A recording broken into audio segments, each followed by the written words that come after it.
Assalamualaikum warahmatullahi wabarakatuh. Waalaikumsalam warahmatullahi wabarakatuh. Kami dari kelompok 6 yaitu mempresentasikan hasil materi kami. Di sini saya sebutkan Rustina sebagai moderator, di samping saya Yusuf sebagai pembaca 1, Wika sebagai pembaca 2, Yuka sebagai pembaca 3, dan Yusuf sebagai pembaca 4. Sikap predikat dan komponen-komponen sintaktik.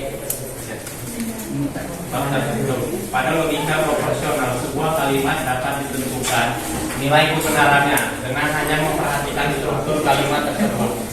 Seperti kalimat 1, Andi suka makan bakso atau Andi tidak suka makan bakso adalah benar tanpa harus tanya kepada Andi apakah dia suka bakso atau tidak, karena kalimat itu merupakan perwujudan eksistensi kalimat logika proporsional sekali. Ada beberapa kalimat sayangnya tidak dapat dikatakan benar berdasarkan struktur karena bukan perwujudan instan dan dari sembarangan kalimat valid. Logika proporsional sebagai contoh kalimat-kalimat. Kalimat 2, ada manusia yang jujur di Indonesia atau semua manusia di Indonesia tidak jujur. Kalimat 3, ada bilangan ganjil yang merupakan bilangan prima atau semua bilangan prima bukan merupakan bilangan ganjil adalah benar tanpa harus menyelidiki manusia Indonesia atau definisi bilangan prima. Bahasa logika proporsional terlalu kasar atau dan primitif untuk mengekspresikan konsep objek seperti manusia atau bilangan.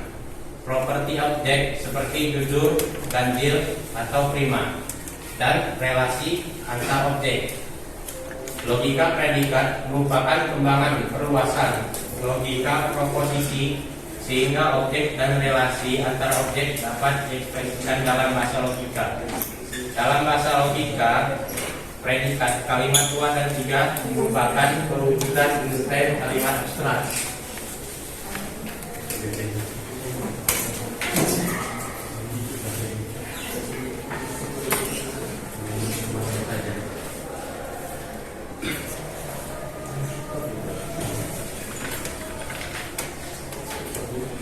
F tanda E terbalik itu artinya terdapat, dan X or A yang tanda A terbalik itu artinya untuk setia, dan itu yang itu I. Untuk kalimat 2 diinterpretasikan atas objek adalah manusia dengan IX manusia jujur dan IX manusia Indonesia. Berdasarkan interpretasi ini, kalimat F dapat dibaca. Terdapat manusia X yang memenuhi X itu jujur dan X adalah orang Indonesia.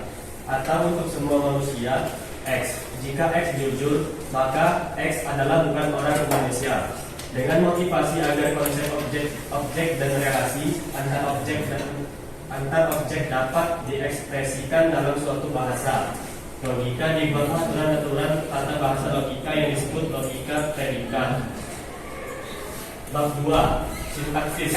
Bahasa logika predikat memiliki tata aturan. Sintaksis hanya membicarakan tata aturan pembentukan kalimat dalam logika predikat yang benar tanpa memperhatikan arti kalimat tersebut. 2.1 Simbol.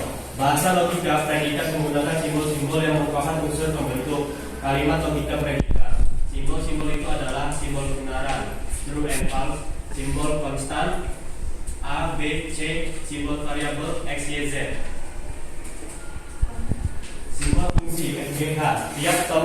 Tiap simbol fungsi berasosiasi dengan sebuah bilangan integer disebut ariti yang merupakan jumlah argumen simbol fungsi. Simbol predikat IPR. Tiap simbol predikat berasosiasi dengan sebuah bilangan integer disebut ariti yang merupakan jumlah argumen simbol predikat. Secara deskriptif, simbol konstan dan simbol variabel mendenotasikan suatu objek, sedangkan simbol fungsi dan simbol relasi mendenotasikan relasi dan fungsi antar objek. Untuk membentuk kalimat logika, predikat digunakan 3 tahap, yaitu pembentukan term, pembentukan proposisi, dan akhirnya pembentukan kalimat.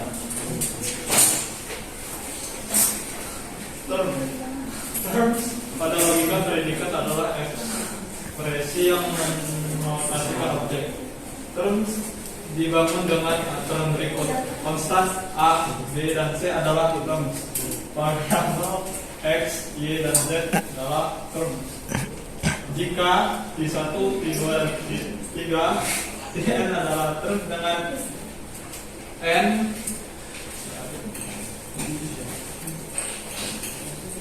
satu dan F adalah simbol fungsi dengan arti N, maka pengaplikasian NBSP dalam kurung F dalam kurung T1, T2, T3, dan Tn adalah semua terms. Contoh, asumsikan simbol fungsi F adalah biner.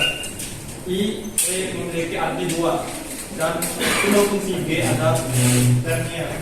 I, E memiliki arti 3, maka adalah karena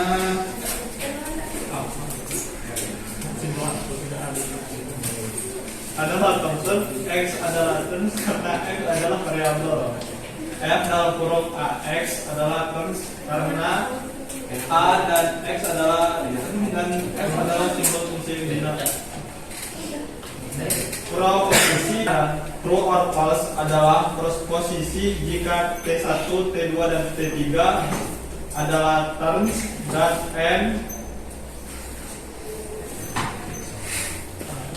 sama dengan 1 dan P adalah simbol predikat dengan arti N, maka pengaplikasian NBSP titik koma NBSP titik koma P dalam kurung T1, T2, T3, dan seterusnya adalah sebuah proposisi. Contoh, bila P adalah simbol predikat ternier dengan arti sama dengan 3, maka P dalam kurung AX, F dalam kurung AX, tutup kurung adalah proposisi karena AX dan F dalam kurung AX adalah terms.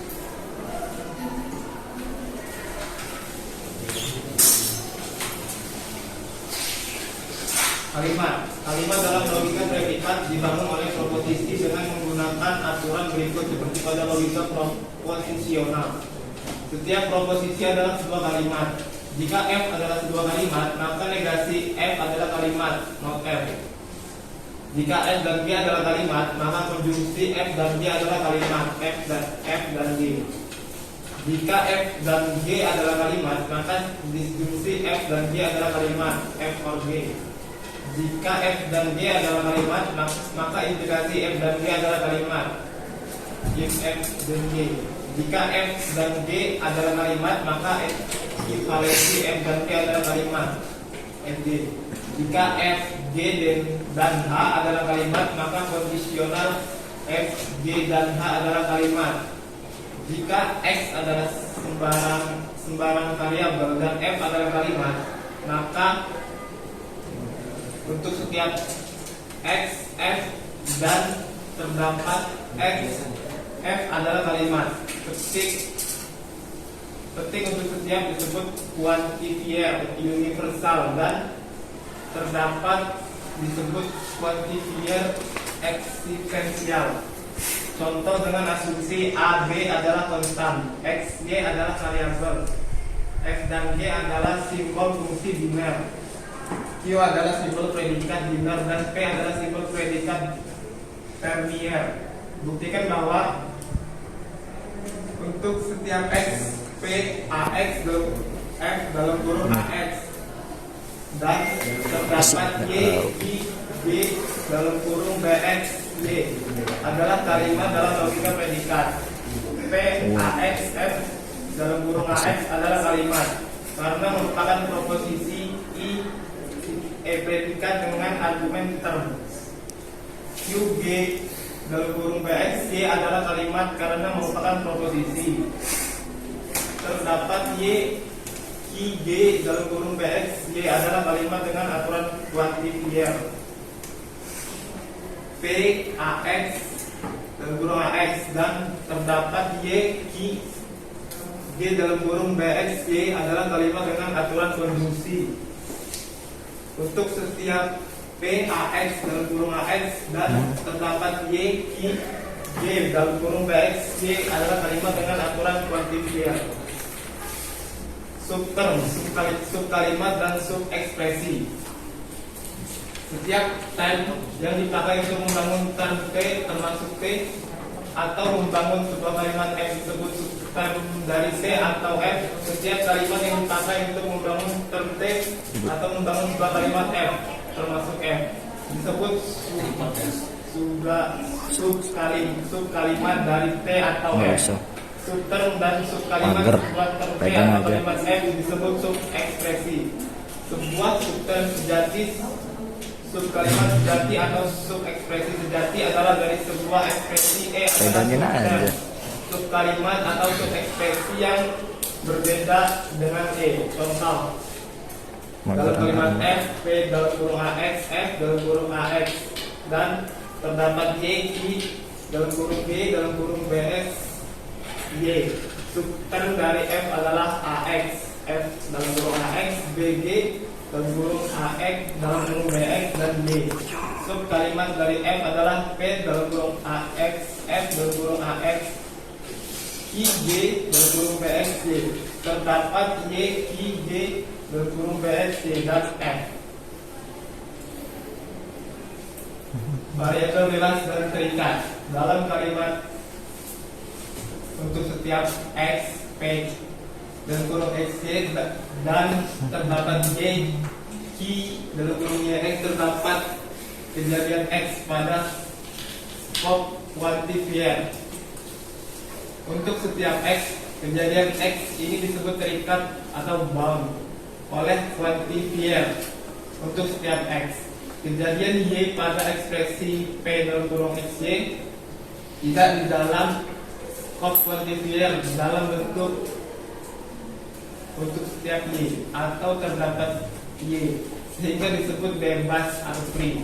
Namun kejadian Y pada terdapat Y Q dalam kurung YX merupakan terikat atau bound. Kejadian X dan Y pada untuk setiap X dan terdapat Y tidak dikatakan terikat atau bebas. Misal X adalah variabel, E adalah ekspresi dalam logika predikat. Kejadian X dalam kuantifier untuk setiap X dan terdapat X tidak dikatakan bebas atau terikat. Kejadian X disebut bound in E jika X berada di dalam skop kuantifier. Untuk setiap X atau terdapat X di E, titik X terikat oleh kuantifier yang terdekat dengannya. Kejadian X disebut free in E jika X tidak berada di dalam skop kuantifier. Untuk setiap X atau terdapat X di E. Contoh dalam kalimat untuk setiap X, P, X, Y dan terdapat X, untuk setiap Y, Q, Y, X, kejadian X pada subekspresi terakhir terikat oleh kuantifier terdapat X, sedangkan kejadian X pada subekspresi pertama terikat oleh kuantifier untuk setiap X.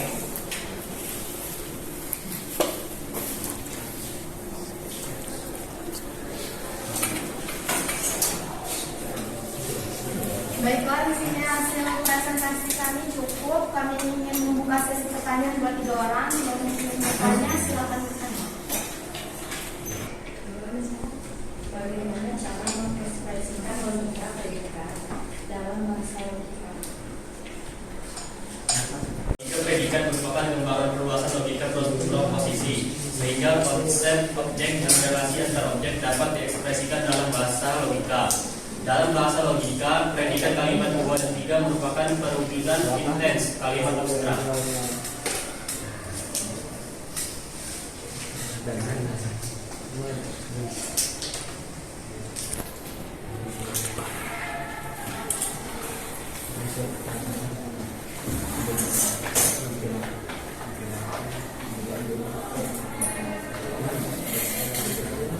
Masih ada yang ingin bertanya?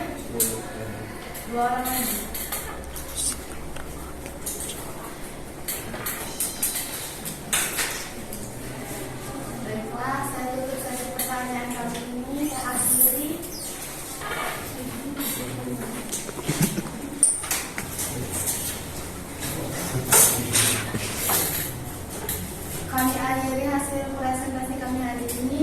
wabillahi taufiq wal hidayah. Wassalamualaikum warahmatullahi wabarakatuh. Waalaikumsalam.